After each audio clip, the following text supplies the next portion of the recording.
Assalamualaikum warahmatullahi wabarakatuh. Perkenalkan, nama saya Ridwan Adramajid dari kelas Hukum 2E Fakultas Hukum Universitas Muhammadiyah Malang. Nomor induk mahasiswa saya adalah 2022 10110311 243. Di sini saya akan menganalisa suatu peristiwa perbuatan pidana dalam suatu berita. Berikut adalah cuplikan berita yang saya ambil. Kita ke berita lainnya, saudara. Motif siswa membakar sekolah di Temanggung, Jawa Tengah terkuak. Pelaku nekat merusak sekolahnya sendiri karena sakit hati akibat dirundung. Polisi menangkap seorang pelajar SMP yang membakar gedung SMPN 2A Pring Surat Selasa kemarin. Pelaku merasa sakit hati karena sering dirundung teman. Selain itu, pelaku merasa kurang diperhatikan gurunya. Pelaku sudah menyiapkan barang-barang yang digunakannya untuk membakar sekolah.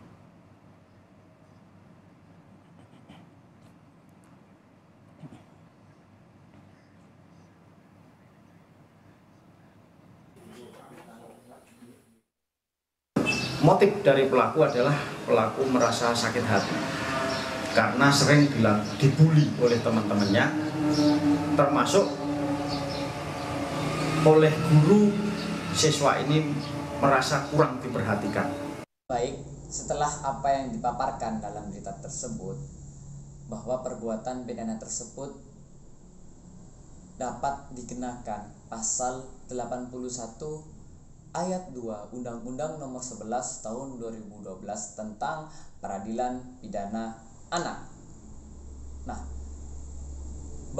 di berita tersebut perbuatan pidananya itu masuk dalam asas teritorial. Mengapa demikian? Karena perbuatan pidana tersebut itu dilakukan di wilayah kedaulatan Indonesia, lebih tepatnya di tanah air Indonesia. Selanjutnya, tindak pidana dari yang dilakukan oleh pelaku adalah tindak pidana komisionis. Apa itu tindak pidana komisionis? Tindak pidana komisionis sendiri itu adalah perbuatan yang dilanggar atau melanggar hal yang dilarang, atau kita bisa jelentrehkan lagi dengan perbuatan yang dilarang. Lalu peristiwa perbuatan pidana tersebut itu sendiri memenuhi unsur dari tindak pidana dalam pandangan dualistis. Apa itu pandangan dualistis? Jadi pandangan dualistis itu syaratnya hanya satu, yaitu yang terpenuhi hanya criminal act atau perbuatan yang dilarangnya saja, tanpa harus melihat criminal responsibility-nya. Perbedaannya dengan pandangan monistis itu adalah, kalau pandangan monistis, criminal act dan criminal responsibility itu harus ada. Apa sih itu criminal act dan criminal responsibility?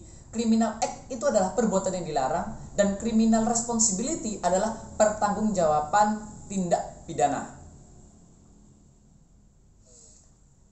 Selanjutnya, untuk menentukan siapa pelaku dari perbuatan pidana tersebut, hakim bisa menggunakan teori generalisasi, yaitu teori subjektif yang dicetuskan oleh von Kris.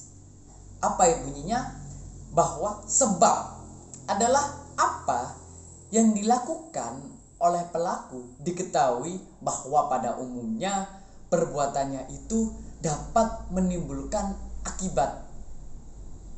Jadi ketika seorang pelaku ingin berbuat sesuatu, dia tahu bahwa bakalan ada akibat yang berkesinambungan dengan apa yang telah dilakukannya. Jadi timbullah kausalitas, yaitu hubungan sebab akibat dalam tindak pidana tersebut. Lanjut, yaitu ada locus dan tempus delicti. Nah, locus dan tempus delicti sendiri itu adalah hal yang sangat penting dalam hukum pidana.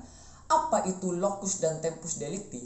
Locus delicti itu adalah tempat terjadinya perbuatan pidana, dan tempus delicti itu adalah waktu terjadinya perbuatan pidana. Dalam pasal 143 Undang-Undang Nomor 8 Tahun 1981 dijelaskan dalam surat dakwaan itu harus ada locus dan tempus delicti, dan apabila dalam surat dakwaan tidak dicantumkan locus dan tempus delicti, maka surat dakwaan tersebut akan batal demi hukum. Selanjutnya, locus delicti dan tempus delicti dalam perbuatan pidana yang ada dalam berita tersebut adalah locus delicti.